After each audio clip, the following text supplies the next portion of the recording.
Pack your bags by Monday, my mother hissed, dropping a stained, dirty folder right onto the casket. This house is mine now. But she had no idea who watched her. I'm Chloe, and I'm 34 years old. I am a quiet work-from-home freelance archivist. His loud family always saw me as the unimpressive wife. They cared only about status and wealth. My husband just passed away suddenly. The agonizing grief feels like a heavy stone sitting on my chest. Breathing is hard. Thinking is harder. Instead of mourning in peace, I am dealing with my suffocating greedy mother-in-law Evelyn. She smells heavily of expensive perfume and bitter resentment. She circles my life like a vulture waiting for me to collapse. Evelyn thinks I am weak because I stay silent. She thinks my tears mean I have given up. I was not rich or glamorous like the rest of her prized family. I did not wear designer clothes or drive fancy sports cars. They looked down on my simple life. But I had something they did not expect. I had a terrifying attention to detail. My job taught me how to find hidden truths in large piles of junk. Evelyn is about to learn what that means.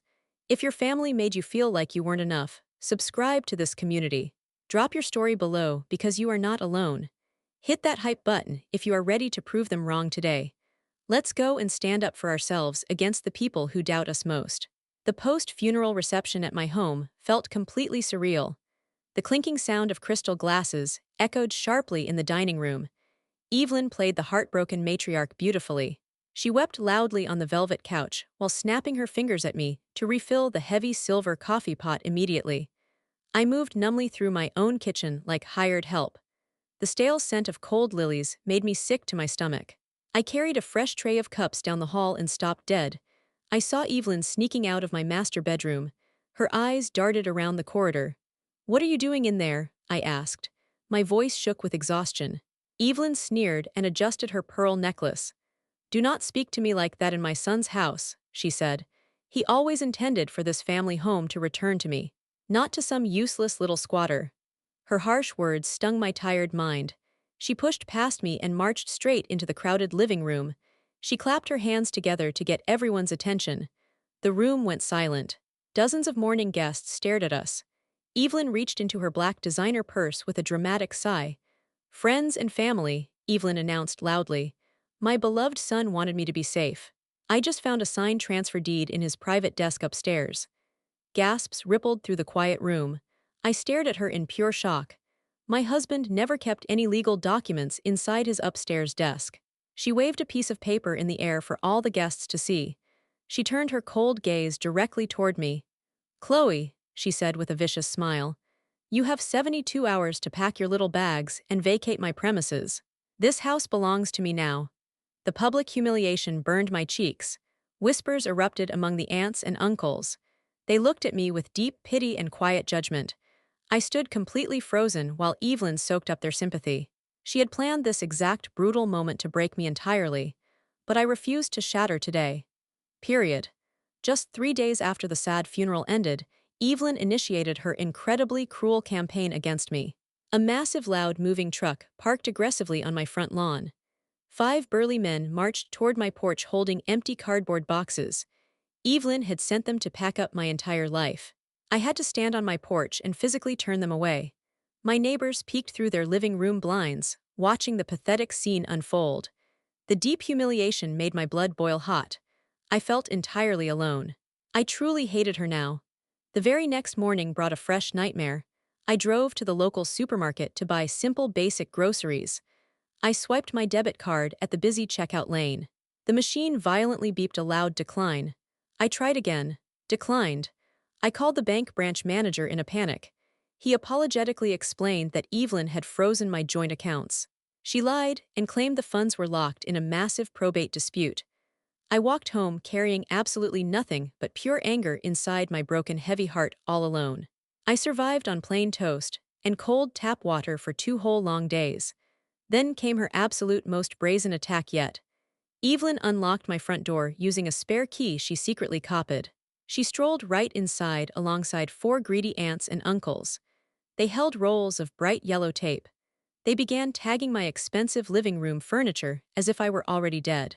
"I claim this oak dining table," Aunt Martha declared loudly, slapping a sticky yellow label down hard onto the polished wooden surface. "And I want the leather sofa," Evelyn chimed in happily. They completely ignored me. They treated me like a silent ghost haunting my own hallway. The terrible invasion of privacy felt like a hard physical slap to the face. They laughed and pointed at my beautiful belongings. Every instinct screamed at me to yell at them. I wanted to throw their yellow tape out the front window. I wanted to scream until my lungs physically gave out completely. But I did not say a single word to them. Instead of breaking down crying in front of them, I bit my tongue hard.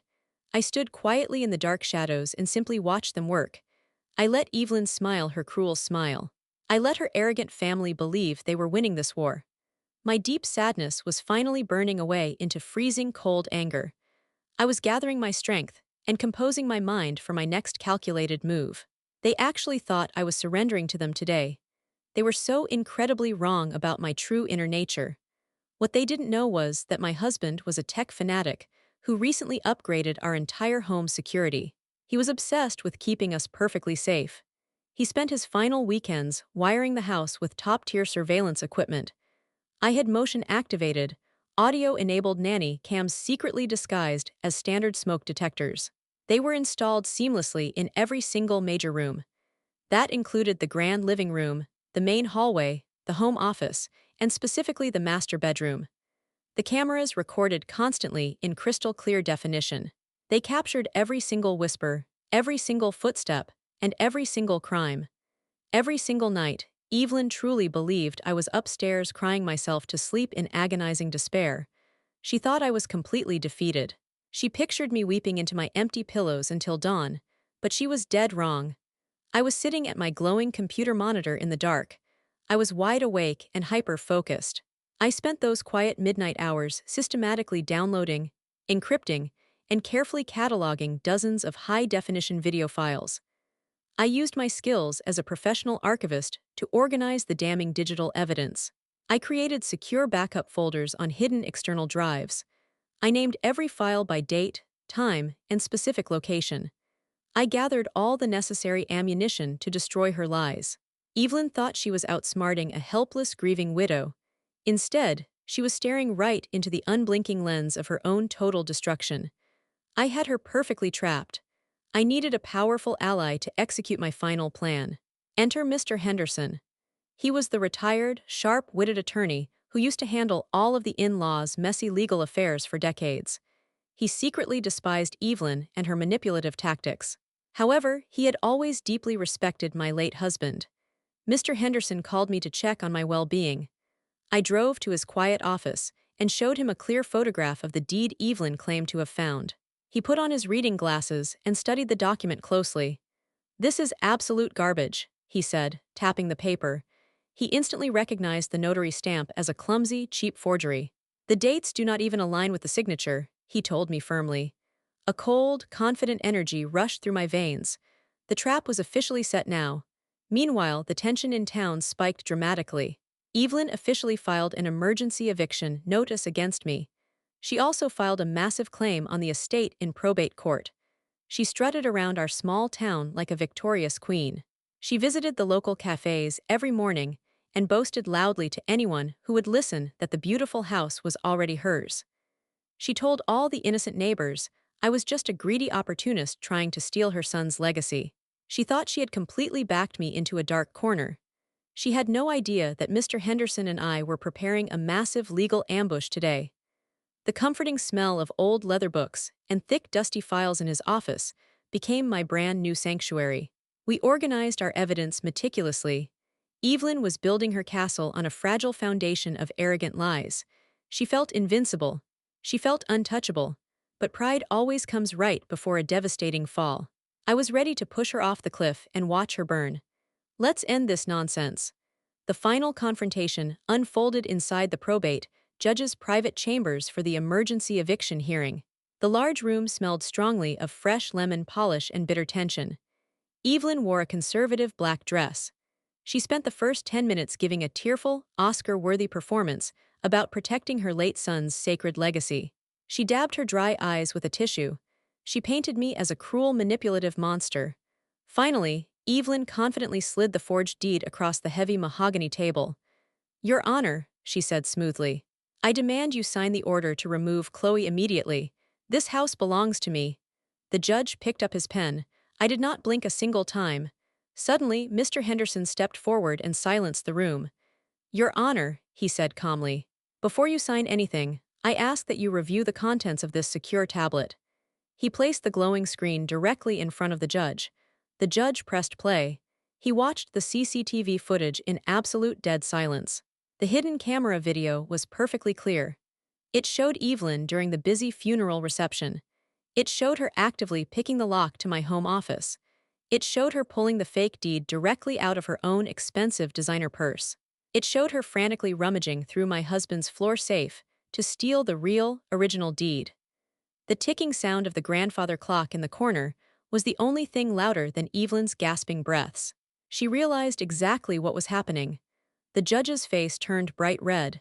He slammed his fists down on the mahogany table. He exploded in absolute anger. This is a forged document, he shouted loudly. You brought a fake deed into my court. You committed severe fraud, blatant perjury, and grand theft. I should have you arrested right this very second. Evelyn practically collapsed into her leather chair. She was left stammering out pathetic, broken excuses. Her entire arrogant facade was entirely shattered into a million tiny pieces. She looked small, weak, and utterly terrified. Mr. Henderson simply smiled and closed his briefcase. The trap had snapped shut. I stared at Evelyn with freezing cold eyes. She had tried to destroy my entire life, but she only managed to destroy her own miserable existence. I had won the war. That was a perfect and total absolute victory for me. I walked out of the courthouse doors and stepped into the warm sunlight. My house was legally secured forever. Evelyn's ridiculous eviction notice was completely dismissed with extreme prejudice. I closed my eyes and breathed freely for the very first time since my husband passed away. The heavy weight vanished from my chest. Meanwhile, Evelyn faced total ruin. The judge reported her actions directly to the authorities. She was quickly forced to hire a very expensive criminal defense attorney just to avoid serious jail time. The scandal spread fast. She became completely shunned and deeply disgraced by the very same extended family she always tried so desperately to impress. The aunts and uncles blocked her calls. Her perfect reputation was dead. I finally had peace in my empty, beautiful home. I proved my true strength. I protected what was rightfully mine.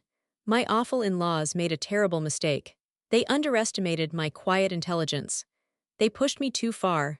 They thought grief made me weak, but they forgot that a cornered woman has nothing left to lose but her silence. If someone tried to steal what was rightfully yours when you were at your absolute most vulnerable, you know exactly how blinding that dark anger can be. Subscribe and share your personal story in the comments below this video. We stand together here as a strong family. Click the hype button right now to help this story reach others who deeply need the courage to fight back against their abusers. Did this story hit home for you? Let me know by liking the video and sharing your honest thoughts in the comments section down below. Click that hype button today to help this story find other amazing people who have felt the exact same way. Your daily support makes a huge difference in keeping our channel alive and growing stronger every single week. Thank you so much for watching today.